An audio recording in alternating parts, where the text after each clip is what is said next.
30 secondes.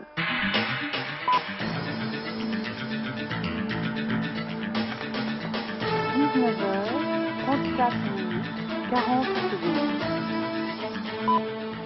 Bonsoir. Paris, ville interdite à partir de lundi soir. La coordination rurale Vendredi, bloquera les accès à la capitale. 1992. Super Félix fait toujours peur. Le surgénérateur de Crespin-de-Ville ne serait pas à l'abri de nouvelles défaillances. 19h, Platini quittera-t-il l'équipe de France? La rumeur grandit. L'intéressé se tait. Enfin, les 898 députés et sénateurs français se réuniront dès mardi prochain en congrès à Versailles pour adopter ou pour rejeter le projet de révision de la Constitution. Nous en parlerons avec notre invitée, Elisabeth Guigou, ministre des Affaires européennes. Bonsoir. Bonsoir. Un ministre souriant aujourd'hui. L'Irlande a en effet dit yes à l'Europe. Le syndrome danois ne l'a pas atteinte. Le résultat du référendum ne prête à aucune équivoque. Près de 70% des Irlandais adhèrent au traité de Maastricht. Reportage de notre envoyé spécial en Irlande, Joël Hazard. Les habitants de Dublin semblaient rassurés en écoutant à midi leur Premier ministre se réjouir de la victoire du oui. Elle renforce le poids de l'Irlande en Europe, dira-t-il.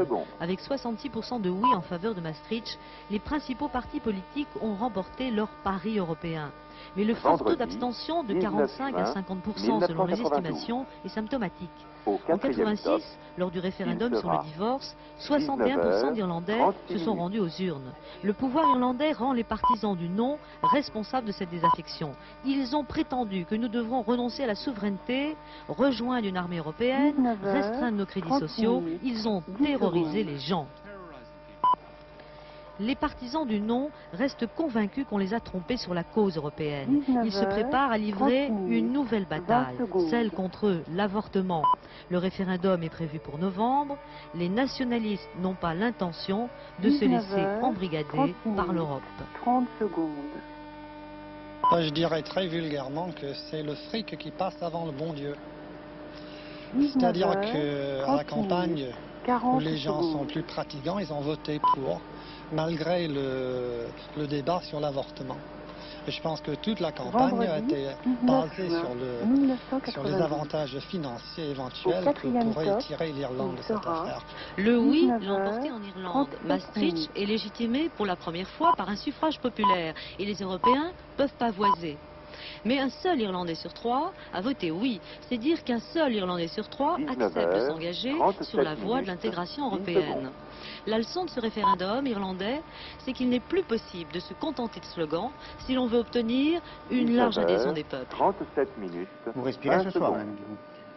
Je trouve que c'est un superbe résultat. Vous voyez, c'est un oui massif avec une forte participation en plus. 19h. Je crois que vraiment ça compense quand même. Enfin, ça montre en tout cas que le référendum danois, qui lui s'était soldé par un non, mais un non ric-rac, va créer un électrochoc salutaire. Donc voilà, je suis contente. Alors voilà, vous dites oui massif. Vous savez qu'il y a un homme ce soir qui dit exactement la même chose que vous. Oui, qui ça? C'est Valéry Giscard d'Estaing. Oui, ben pourquoi pas. Encore une convergence. Vendredi. Mon Dieu, oui, mais si c'est pour constater ce genre de bonnes nouvelles, tant mieux.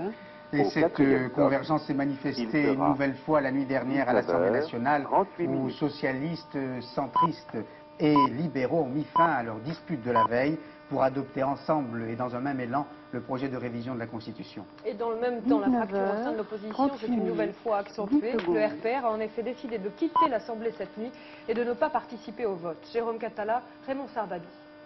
19h. 10h30 hier soir, Pierre Bérégovoy fait son apparition au Palais Bourbon. Dès lors, la situation bloquée jusque-là va évoluer. Et pourtant, quand Michel Vauzel propose en début d'après-midi de modifier un amendement adopté au Sénat, c'est la levée de boucliers à l'UDF et au CDS. Les deux groupes sont décidés à n'accepter aucune modification au texte sénatorial. Le gouvernement cède. 40 secondes. Le gouvernement s'en remet à la décision de l'Assemblée nationale. Vendredi, il retire l'amendement exposé par le garde des Sceaux au nom du gouvernement.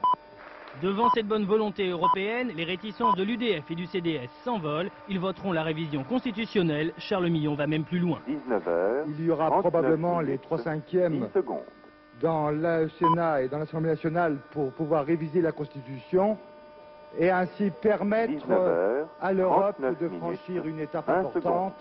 Nous vous en remercions. Furieux de ce retournement de situation, le RPR décide de ne plus participer au débat et les députés gaullistes retrouvent alors leur unité pour juger sévèrement les événements. Je ne suis pas de ceux qui se satisfont du spectacle de la déchéance. 39 minutes, 40 secondes. Il y a quelqu'un qui a disjoncté. Ça ne paraît pas être le gouvernement, bien qu'il se soit couché. Ça ne paraît pas être le président de la commission des lois. Alors cherchez qui ? En ligne de mire du RPR, les députés de l'UDF et de l'Union du Centre. Je n'accepterai jamais, pour ce qui me concerne, un procès en recomposition politique. Recomposition politique ou pas, les députés socialistes, centristes et UDF ont voté ensemble le projet de révision constitutionnelle. 10 secondes. La colère du RPR est telle que le mouvement de Jacques Chirac se pose à voix haute des questions sur l'état de l'union de l'opposition. Cette union a un nom, l'UPF, mais plus personne à droite n'ose aujourd'hui l'évoquer. En fait, l'Union pour la France n'a jamais été aussi malmenée. Il faut dire que depuis sa création, ce mariage politique a vécu plus d'orage que d'embellie. Jean-Baptiste Prédalis. 30 secondes. Septembre 90, l'union de l'opposition est relancée solennellement. L'UDF et le RPR se mettent à l'heure de l'UPF, l'Union pour la France. Fiançailles semées d'embûches. Sujet qui fâche, la guerre des chefs, les primaires, le calendrier de l'Union et bientôt surtout le débat européen. L'UPF est en sommeil, son bureau politique ne s'est plus réuni depuis novembre 91. Ni le succès relatif au régional, ni l'organisation d'états généraux en commun n'ont pu l'empêcher. Sur l'Europe, hier soir, à l'Assemblée, l'UDF a voté avec le PS. La fracture a d'abord viré au psychodrame, 19h, à l'amertume. 41 minutes, 10 secondes. Je veux dire que la façon dont certains de nos partenaires ont dit merci nous donne à penser vraiment qu'il y a des choses qui étaient possibles hier et qui ne le seront plus demain. Aujourd'hui accusé de collusion avec le gouvernement, l'UDF réagit. Nous avons choisi de dire oui 41 à l'Europe. minutes, 30 Nous avons secondes. choisi en même temps de dire non au socialisme. Et nous qui disons oui à l'Europe, eh bien nous respectons 19h, ceux qui disent non à 41 l'Europe. minutes, Vous n'avez pas entendu 40 dans la bouche secondes. de l'UDF une seule critique à l'égard de qui que ce soit d'autre qui aurait fait un choix contraire. Ce soir, le RPR exige une clarification, l'UDF campe sur ses positions. On reparlera peut-être encore dans l'opposition de contrat de gouvernement avec un slogan « Oubliez Maastricht ». Union pour la France, mais désunion pour l'Europe. Cela se verra d'une manière spectaculaire dans une enceinte qui abritait autrefois la monarchie et qui accueillera mardi prochain la République, le château de Versailles. Le congrès destiné à adopter le projet de révision de la Constitution réunira en effet les députés et les sénateurs en toute solennité. Et pour que la révision de la Constitution soit effective, le Congrès devra approuver ce texte à une majorité des 3/5. Une procédure très rarement utilisée et qui met en relief l'importance de la décision que prendront les élus. Charles Sanduki, Georges Pinot. 30 secondes. Fauteuil damassé sous les ors de Louis XIV, la salle des Princes, aujourd'hui rebaptisée salle du Congrès, ici à Versailles depuis 1963, la République retouche, toilette ou dépoussière la démocratie et son corollaire, la Constitution de 1958. Sauf référendum depuis 30 ans, le rituel est inchangé, sénateurs plus députés, tous réunis, souverain, le Parlement tranche, à la majorité des 3/5. Oui ou non réviser la loi fondamentale, une question rarement posée à ce Congrès, 3 fois en 29 ans. La durée des sessions parlementaires, en 74, l'extension de la saisine du Conseil constitutionnel. 43 minutes, 20 Pour secondes. l'adoption, 488. Contre, 273. 19h, Le Congrès 43 a adopté. minutes, 30 secondes. Adopter aussi la révision de 76, la procédure en cas de décès d'un candidat à la présidence de la République 19h, est constitutionnalisée. 43 minutes, Bref, 40 3 secondes. réformes et 3 feux verts. Depuis 58, le Congrès a toujours plébiscité l'exécutif. 19 juin.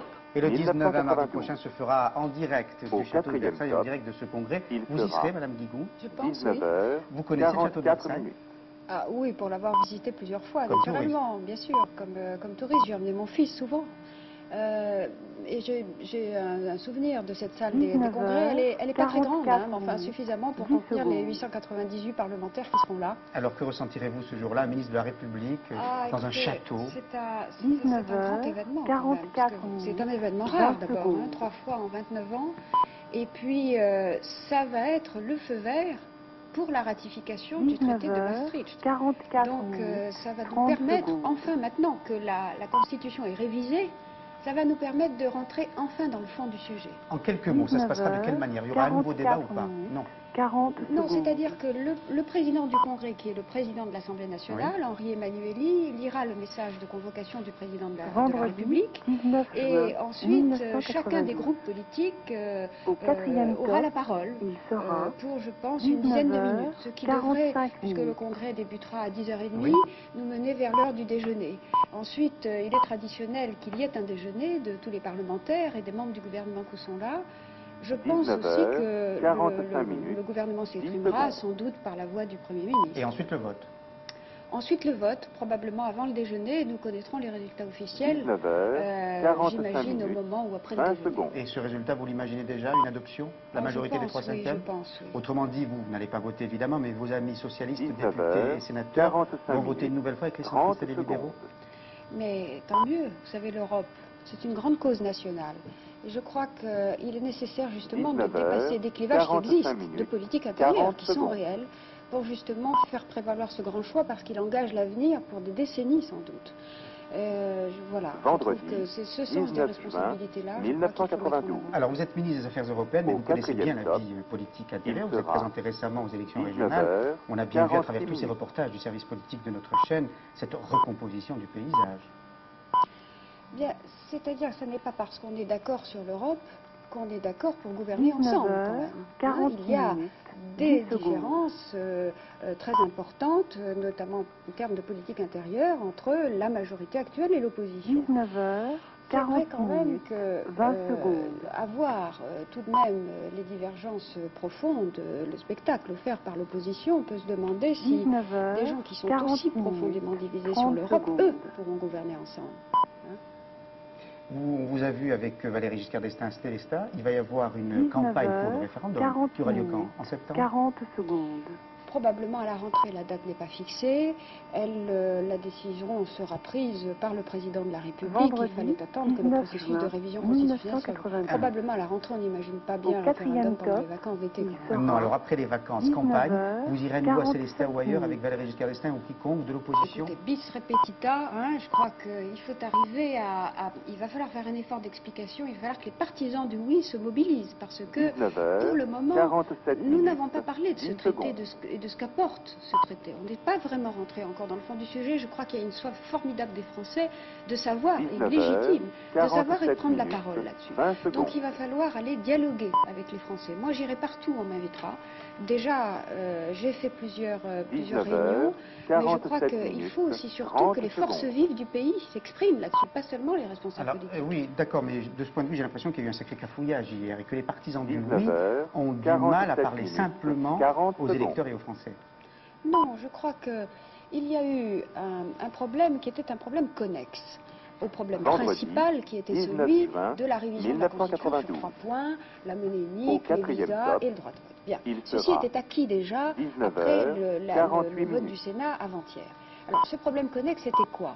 C'était que le Sénat avait voulu donc, à l'occasion de cette révision de la Constitution, a voulu au fond se mettre en position d'être à égalité avec l'Assemblée nationale dans le vote des lois organiques. Normalement, la Constitution donne à l'Assemblée nationale le dernier mot. Donc il y avait là un problème d'équilibre entre l'Assemblée nationale et le Sénat, et il était du devoir du gouvernement de signaler cela à la représentation nationale pour que cette réforme ne se fasse pas, je dirais, comme ça, en subrepticement. Ceci dit, le Premier ministre en est remis à la sagesse de l'Assemblée et le gouvernement a accepté la décision. Merci Madame Guigou. Et pendant que nos hommes politiques se disputent sur l'article 46 ou 89, il y a tout de même un conflit grave qui continue de se dérouler dans l'ex-Yougoslavie, et la Croix et Reporters sans frontières lance un appel à vous-même, à la communauté européenne, bosnique, contre l'oubli, et rappelle que ce conflit est meurtrier, évidemment pour les habitants de ce pays, mais aussi pour les journalistes. 22 morts déjà dans ce conflit fratricide. Abordons maintenant une autre réalité européenne, celle qui fait peur aux agriculteurs français, toujours hostiles à la réforme de la politique agricole commune. Et cette hostilité les conduit à mener des actions de plus en plus spectaculaires. Ils entendent bloquer tous les accès à la capitale à partir de lundi soir. Mais avant ce grand blocus, les actions se poursuivent un peu partout en province. Manifestations dans le calme, à une exception près. Des incidents violents ont ainsi eu lieu aujourd'hui à Tarbes. Des centaines d'agriculteurs ont voulu à toute force pénétrer dans les locaux de la préfecture et les forces de l'ordre sont intervenues. Reportage sur place de Josiane Magnier et Serge Liberge. Le ton est monté aujourd'hui à Tarbes. La journée d'action s'est terminée par des affrontements avec les forces de l'ordre aux alentours de la préfecture. Les agriculteurs des Hautes-Pyrénées avaient dressé une vingtaine de barrages dans le département pour protester contre la réforme de la politique agricole commune. À Orléans, les agriculteurs ont bloqué toute la journée les ponts de la ville, un mode d'action diversement apprécié par les Orléanais qui, malgré tout, ont réussi à s'organiser. Voilà le centre-ville, comment je le rêve, pas de voiture, tout le monde à pied ou en vélo, des bus qui laissent les gens à chaque extrémité. Sensationnel, on est en pleine écologie là. Les paysans m'emmerdent, particulièrement, vous filmez, ils m'emmerdent, c'est tout. Ailleurs dans le département du Loiret, tous les ponts sur la Loire ont également été bloqués. Les barrages ne s'entrouvraient que pour laisser passer les véhicules sanitaires et les jeunes passant un examen. Opération escargot dans le Val d'Oise, comme partout ailleurs, les agriculteurs d'Île-de-France s'entraînent. C'est eux qui seront en première ligne dans la nuit de lundi à mardi pour bloquer les accès à la capitale à l'appel de la coordination rurale. L'organisation menace de paralyser l'approvisionnement des Parisiens en bloquant notamment Rungis. Mais de leur côté, la FNSEA et le CNJA ont lancé aujourd'hui un appel au calme dans les campagnes. Une information pénible à donner. Les deux enfants qui avaient disparu à Mantes-la-Jolie près de Paris le 10 juin dernier sont morts. Ils avaient 3 ans et demi et 2 ans. Leurs corps ont été retrouvés près de la route nationale 23 en direction de Rosny-sur-Seine. Les corps des deux enfants ne portent aucune trace de violence, mais une autopsie sera tout de même pratiquée. Ils gisaient à seulement 400 mètres du domicile de leurs parents. Reportage de Jean-Marc Pitt et Fernand Malverde. 19h, 51 minutes, 20 secondes. Plus d'espoir pour cette mère d'un des deux enfants maliens de Mantes-la-Jolie. La petite fille de 2 ans et le garçon de 3 ans et demi ont été retrouvés morts cet après-midi à 15h30 par une battue de CRS. Elle avait été décidée mercredi dernier après l'audition de nouveaux témoins. Les enfants auraient été aperçus entrant dans le bois par une automobiliste. Leurs corps ont été retrouvés à une vingtaine de mètres de la Nationale 13, tout près des premiers immeubles de la cité du Val-Fouré. La police judiciaire refuse pour l'instant de donner la cause de leur mort. Vendredi 19 juin aucune déclaration pour l'instant, ça vient d'être découvert, il faut faire l'analyse, il faut essayer de voir les choses. On est en train de travailler, il faut essayer de travailler sérieusement et ce n'est qu'ensuite que vous aurez des éléments à la fois sur les circonstances de la découverte et sur les éléments d'enquête. Les deux enfants se sont-ils égarés en jouant? C'est possible, mais ils étaient tout près de leur cité. Ont-ils été assassinés? Il semblerait que la petite fille ait été découverte à moitié nue. Le pullover rouge qu'elle portait aurait disparu.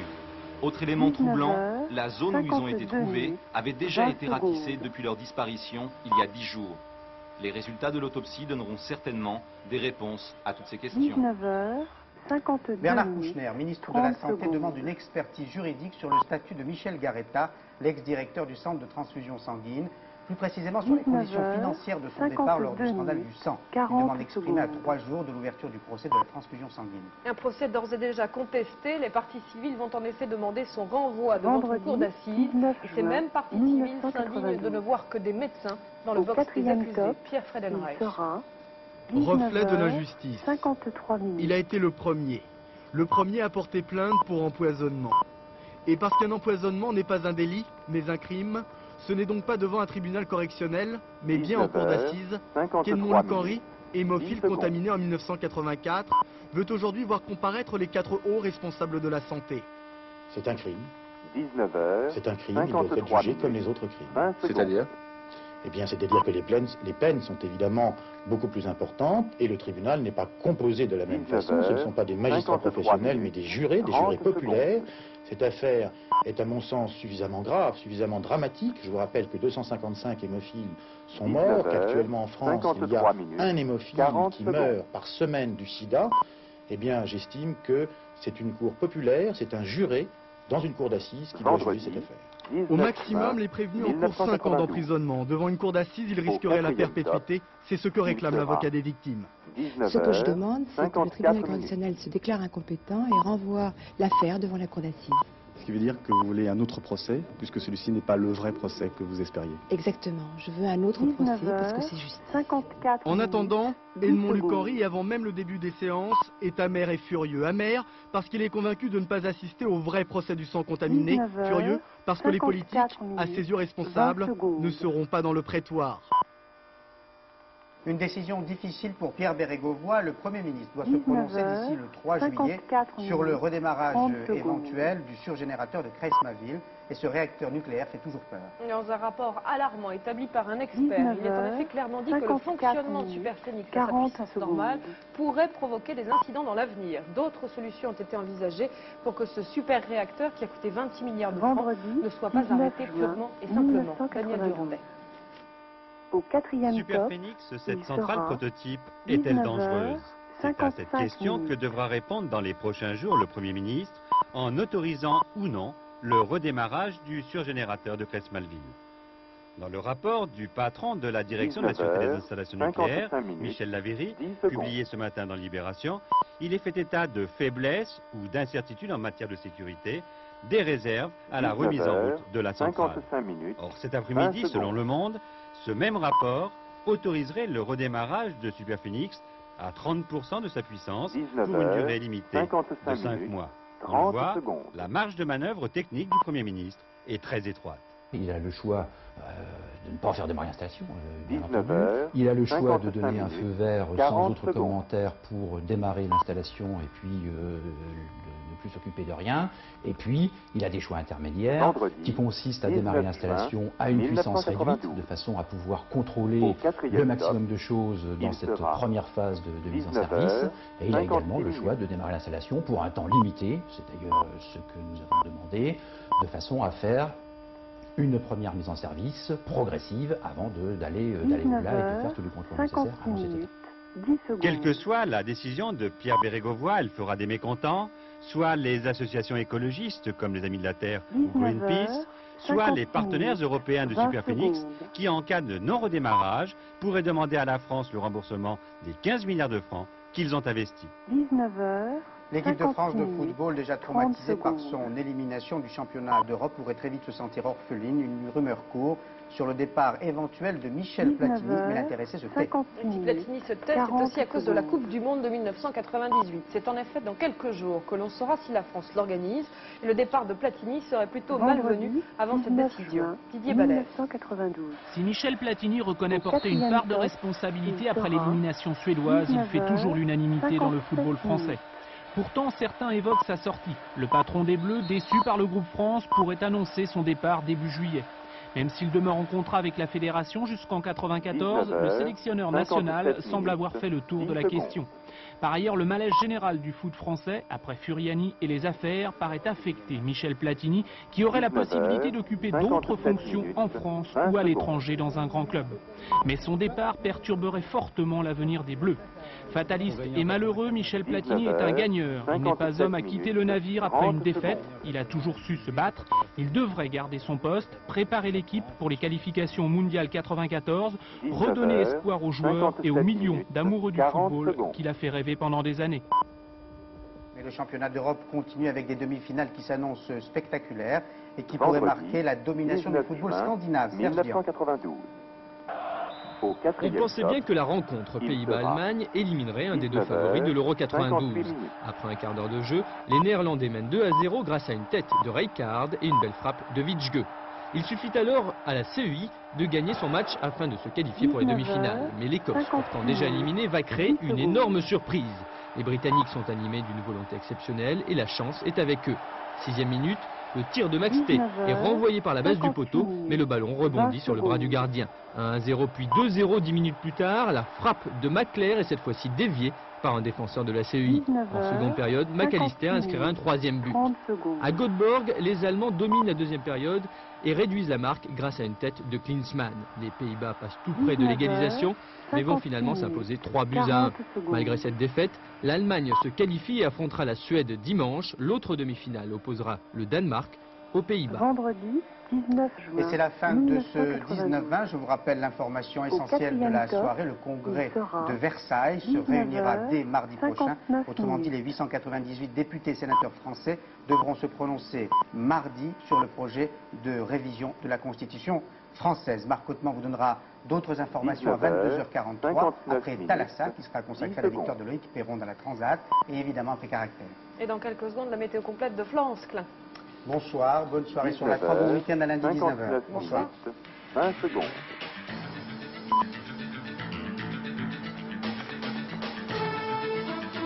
« 19h, 59 minutes, 30 secondes. »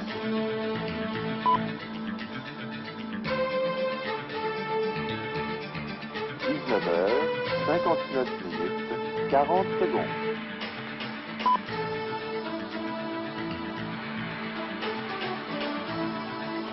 Vendredi 19 juin 1992. Au 4e stop, il sera 20h 0 minutes.